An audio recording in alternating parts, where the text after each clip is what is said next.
49 అంటే సంతానం, 49 అంటే సంతోషం. 39 ఆంధ్రప్రదేశ్ తెలంగాణ. నమస్తే, వెల్కమ్ టు ఐ డ్రీమ్. నా పేరు ప్రసాద్. కుమారి ఆంటీ, ఈ పేరే పెద్ద ట్రెండింగ్. స్వశక్తితో ఎదిగిన ఆమె ప్రస్తుతం కష్టాల పాలైంది, రకరకాల విమర్శలు గురవుతుంది. దీనన్నిటికీ కారణం ఒకే ఒక్క మాట. కేవలం తాను స్వశక్తితో ఎదిగాను, తనకేమీ ప్రత్యేకంగా ఆదాయం అంటూ ఏం లేదు, కేవలం ఆంధ్రప్రదేశ్ ముఖ్యమంత్రి వైఎస్ జగన్మోహన్ రెడ్డి ఇచ్చిన ఇల్లు తప్ప అన్న చేసిన వ్యాఖ్యకు ఆమె మీద కుట్రలు మొదలయ్యాయి. ఆమె ఏదైతే రకరకాల వంట పదార్థాలు అమ్ముతూ జీవనం సాగిస్తుందో దాన్ని రోడ్డు పైన ఉన్న షాపుని తొలగించాలని తెలంగాణ పోలీసులు నిర్ణయించుకున్నారు. దీని వెనక పెద్ద కుట్రే జరుగుతుంది, రాజకీయం కూడా ఉంది. ఈ అంశం ప్రస్తుతం నెట్లో వైరల్గా మారుతోంది. దీనికి సంబంధించి వైసీపీ నేత మల్లేశ్వర గారు ఉన్నారు. మేడం, ఈ కుమారి ఆంటీ వ్యవహారాన్ని ఏ రకంగా చూస్తారు? దీని వెనక ఖచ్చితంగా రాజకీయ కుట్ర ఉందని అనుకోవాలా? 100% అండి. ఎందుకంటే పాపం అసలు ఆవిడ ఒక చిన్న ఫ్యామిలీ, రేకుల షెడ్ వేసుకొని గత కొన్ని సంవత్సరాల నుంచి చేసుకుంటుంది. అవును. చిరు వ్యాపారి ఆవిడ. ఆమె మీద జులుం చూపించాల్సినటువంటి నెసెసిటీయే లేదు. అవును. ఎప్పుడైతే ఆవిడ నాకు ఏమీ లేదు, జగనన్న ఇచ్చినటువంటి ఇల్లు తప్ప అవును. అని ఆమె నోట నుంచి వచ్చిందో అప్పటి నుంచి, అంటే నిన్న అవును. అట్లీస్ట్ ఆవిడ వండిన ఫుడ్ని కూడా సేల్ చేసుకొని ఇవ్వకుండా, పాపం ఆవిడ వీడియోస్ చూస్తే తెలుస్తుంది, ఎండలు అలా నడుచుకుంటూ వెళ్తుంది. సిఏ గారిని కలవమన్నారు నిన్ను అని అనేసి. ఆ కావేలో చాలా అన్ని షాప్స్ ఉన్నాయి. అవును. ఇన్ని రోజులు అడ్డు రానటువంటి వీళ్ళకి ఆవిడ ఎంత ప్రాణం అండి ఆవిడది. అసలు పొద్దున్న 4 గంటలకు 5 గంటలకు లేసి ఆవిడ వంట చేసుకోవడం, ఆ తీరు, ఆ వీడియోస్ అన్ని నేను చూశాను. ఎంత నీచమైన రాజకీయాలంటే, మీరు చేయాలంటే ఇంకా బోల్డ్ ఉన్నాయి. పెద్ద పెద్ద బడా బాబులు, బడా దొంగలు ఉన్నారు.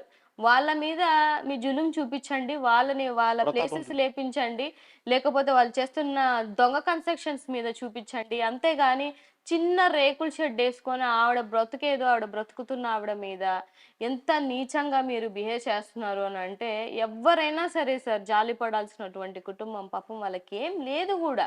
అవును. నాకు చాలా పర్సనల్ గా చాలా చాలా బాధ అనిపించింది. ఎందుకంటే ఈ ఒక ఏమంటారు, సామాన్య ప్రజలు వాళ్ళు ఇవాళ బతికితే చాలు అనుకుంటారు. అంతే, ఈ రోజు గడిస్తే చాలు. మేడలు కట్టేసో మిద్దలు కట్టేసో అనే ఆలోచనతో కూడా లేరు. పాపం అవును. వంట కూడా ఆవిడ ఒక్కతే చేస్తుంది. ఒక లేడీ అన్ని విధాలుగా కష్టపడి చేయడం అనేది అది చిన్న విషయం కాదు. నేను ఆ వీడియో చూసినప్పుడల్లా కూడా ఆవిడ ట్రెండ్ అయినప్పుడు చాలా హ్యాపీ అనిపించింది.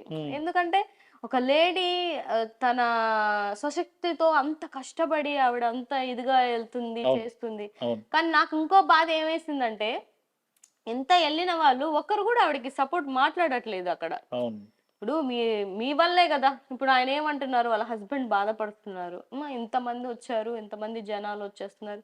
ఇంకా హైలైట్ ఏంటంటే వాళ్ళ వల్ల ట్రాఫిక్ ఆగిపోతుందని చెప్పేసి చెప్తున్నారు. అఫ్ కోర్స్ ఒకవేళ ట్రాఫిక్ ఆగినా సరే కొన్ని నిబంధనలు మీరు పెట్టొచ్చు, నేనేం తప్పు పట్టను. నిబంధనలు పెట్టి ఒక లైన్ పెట్టి ఆ లైన్ లోనే వెళ్ళండి అని ఏదో చెప్పి చేయాలి. కానీ ఏకంగా ఫుడ్ అంతా తీసేసేయండి, మొత్తం అక్కడ నుంచి లేపేయండి అని అంటే ఇది కక్ష సాధింపే కదండి. అవును.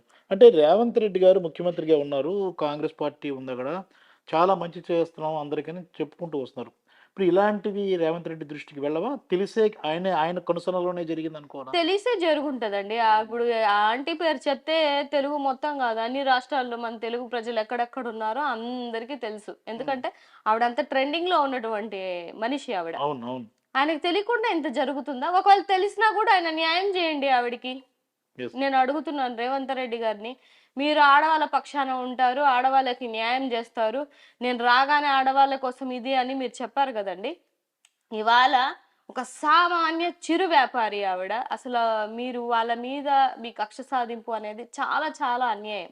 ఈ డెసిషన్ ఎవరిచ్చారో కూడా నాకు తెలియదు. కానీ దయచేసి రేవంత్ రెడ్డి గారు ఆ ఆంటీకి న్యాయం చేయండి. లేకపోతే ఇంకొక చోటైనా ఆవిడకి ప్లేస్ ఇప్పించండి, లేకపోతే ఉన్న ప్లేస్లోనే నిబంధనలు పెట్టి ఆవిడకి మళ్ళీ తిరిగి లైఫ్ ఇవ్వండి తప్ప మీ యొక్క ఏమంటారు, లైక్ మీ రాజకీయాలన్నీ చిన్న చిన్న వ్యాపారాల మీద, చిరు వ్యాపారాల మీద, ఇలా నిస్సాయంగా పనిచేసుకుంటున్న ఆడవాళ్ళ మీద మాత్రం దయచేసి చేయకండి. ఒకవేళ ఈ దృష్టిలో మీకు రాకపోయినా ఈ వీడియో ద్వారా అయినా సరే ఆవిడకి న్యాయం జరగాలని అండ్ మన ఐ డ్రీమ్ ద్వారా కూడా నేను మనస్ఫూర్తిగా కోరుకుంటున్నాను. ఇంకోటి మేడం, సోషల్ మీడియా చాలా వరకు కుమారి ఆంటీని వినియోగించుకుని ఆమె వీడియోస్ పెట్టి చాలా వరకు ట్రెండ్ చేసుకున్నారు. ఒక రకంగా వినియోగించుకున్నారు, లాభపడ్డారు వీళ్ళందరూ. లాభపడ్డారు. కానీ ఇప్పుడు ఇలాంటి విపత్కర పరిస్థితుల్లో సోషల్ మీడియాకి మీరేం సూచన చేస్తారు? ఇన్నాళ్ళు ఆమె ఓహో అద్భుతం ఆహా అని అన్నారు, ఆమె కష్టాల్లో ఉంది, ఆమెకి ఎలాంటి సపోర్ట్ ఇవ్వాలని కోరుకుంటున్నారు? నేను పర్సనల్గా చేసేది కూడా ఏంటంటే అండి, ఇప్పుడు జరుగుతున్న సోషల్ మీడియా ఎలా జరుగుతుందంటే విపరీతమైన హైప్ ఇచ్చేస్తున్నారు ఒక మనిషికి. అవును, అంతకుముందు గతంలో బిగ్ బాస్ నుంచి వచ్చిన ప్రశాంత్ని కానీ ఈవిడ్ని కానీ మీరు చూడండి, అబ్జర్వ్ చేయండి. ప్రశాంత్ పరిస్థితి కూడా అదే, జైలుకి వెళ్ళేసి వచ్చాడు. అవును, అవును. అంత హైపు వాళ్ళ వల్ల లబ్ధి పొందుతుంది మీరు, వాళ్ళ వీడియోలు తీసుకుంటూ లబ్ధి పొందుతుంది మీరు. ఇప్పుడు ఒక మీడియా ఛానల్లో ఒక 10 ఛానల్ అక్కడికి వెళ్ళాయంటే జనాలు డెఫినెట్గా గుమిగూడతారు, ఎక్కువ మంది వస్తారు. సరే పోనీ మీరు మీ వీడియోస్ వల్ల ఆవిడ ట్రెండ్ అయ్యి ఆవిడకి ఎక్కువ మంది జనాలు వస్తున్నారు అనుకోండి, మరి మీ మీడియా వాళ్ళందరూ ఇప్పుడు ఆవిడకి అన్యాయం జరిగింది కదా. అంటే ఎవరైతే ఆవిడ వీడియోలు తీసి లబ్ధి పొంది ఎక్కువ వ్యూవర్షిప్ తెచ్చుకున్న వాళ్ళకి ఈ క్వశ్చన్. సో మీరెందుకు ఆవిడకి అండగా నిలబడలేకపోయారు? నిన్న ఆవిడ ఫుడ్ ఎందుకు సేల్ చేసుకోలేకపోయారు? ఆవిడ ఇప్పుడు షట్టర్ తీయించే పరిస్థితికి వచ్చింది. సో ఇది కొంతవరకు మీడియా మీరు కూడా దయచేసి సామాన్య ప్రజల్ని సామాన్యంగా వదిలేసినా తప్పు లేదు, కానీ ఇలా విపరీతమైన హైప్ తీసుకొని వచ్చి ఇప్పుడు ఎటు కాకుండా రోడ్డు మీద అందరూ వదిలేసి వెళ్ళిపోయారు. అంటే అన్యాయం ఎదురైనప్పుడు కూడా నిలబడాలి, అప్పుడు నిలబడ్డారు. నిలబడాలి అంటున్నాను. వ్యూవర్షిప్ మీకు ఆవిడ వల్ల కొన్ని లాక్స్ లో కొన్ని మిలియన్స్ లో వచ్చాయి వ్యూస్, కొన్ని అయితే 5.8 మిలియన్స్ వెళ్ళాయి, నేను చూసాను. సో మీరు వాళ్ళ వల్ల ఎంత కొంత లబ్ధి పొందినారు. పోనీ లబ్ధి కూడా కాదనుకోండి, వాళ్ళకి ఫేవర్ చేయాలనుకుంటున్నారు. ఇప్పుడు మీరు తీసుకున్న స్టాండ్ ఏంటి అని అడుగుతున్నాను. ఇప్పుడు ఆవిడకి చదువు లేదు, ఆవిడ వెళ్ళి తిరగలేదు లేడీగా, వాళ్ళ హస్బెండ్కి కూడా అంతంత మాత్రమే ఉంది. సో మీరు ఏ స్టేషన్కి వెళ్ళి రిక్వెస్ట్ చేసి అలాంటి వ్యక్తిని ఎందుకండి మీరు ఇబ్బంది పడుతున్నారు అని అడగొచ్చు కదా. ఇప్పుడు మీడియా సపోర్ట్ అంటే ఏంటి, అన్ని టైంలోనే కాదు, ఒక మంచి కష్టంలో ఉన్నప్పుడు కూడా మీరు అండగా ఉండాలి.